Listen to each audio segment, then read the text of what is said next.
Jaký jsou na dotek? Dobrý. Dobrý jsou, jo. A co kočičák, šahne si taky? Jo. Ukaž. Já.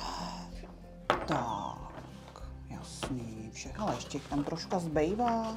Kolik my tady máme kamínku. Tohle zvíře taky znáš? Jo, je to krab. Je to krab a tahle ta? Červená. A co tahle? Zelená.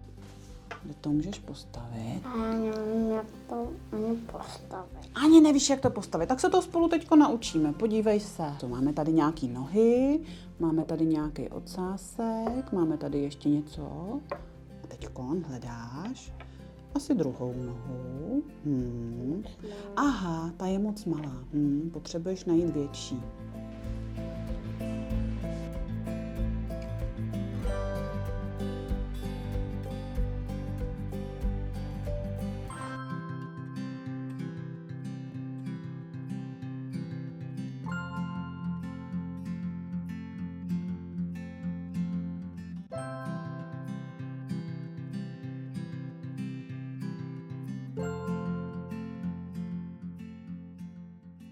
Jaký pocit má asi tahle ta příšera?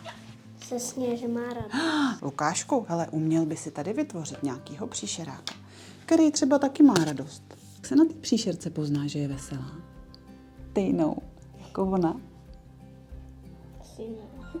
A kdy třeba máš dobrou náladu?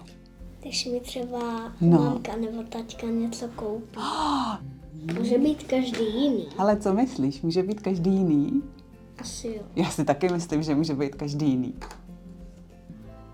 Pustíš se do toho? Vypláznout jazyk jako ta příšerka, půjde to? Takhle hodně umíš vypláznout jazyk, tak to je teda dobrý.